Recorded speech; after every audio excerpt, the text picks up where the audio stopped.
C'è un blocco totale, direi che quello che più mi amareggia da un lato è vedere un sindaco che sta facendo di tutto e di più per mantenersi questa sua poltrona che se l'è guadagnata, e lui dice con la stragrande maggioranza dei voti. Io ricordo che ha ottenuto soltanto il 30% dei voti di fatto effettivi dei cittadini portoghesi, e credo che con uno scatto di dignità in più sarebbe stato probabilmente più onorevole per lui dare le dimissioni. Perché dice che Bertoncello ha vinto col 30%?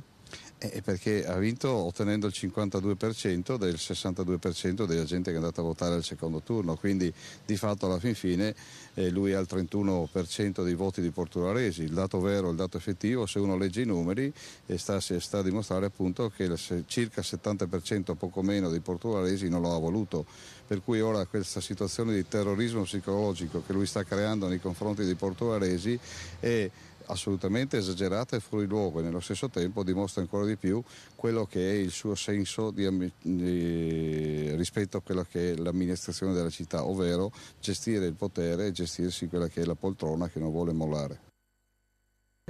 Approfitto, direttore, per dire che il sindaco di Portogruaro non è che non si dimette perché è legato alla sedia, è perché se io dovessi dimettermi, anche solo dopo un giorno la proclamazione di sindaco, io non potrei più candidarmi, perché viene considerata seconda legislatura anche un giorno se mi dimetto. Se invece mi dimissionano, io posso ricandidarmi, e io vorrei e voglio ricandidarmi. Quindi secondo lei non conviene neanche al centrodestra che si dimettano in blocco? Ma è un problema loro, guardi, io voglio continuare a rispettare la volontà dei cittadini che mi hanno votato, e voglio governare fino a che me lo lasciano fare. Quando non me la lasciano fare... Governare con gli assessori di centrodestra è possibile? Ma io questo non sono in grado di dirlo adesso, nel senso che non ci sono le condizioni oggi. Stasera prenderemo in considerazione la proposta e domani mattina vedremo di approfondire. Benissimo. Negli interessi della città.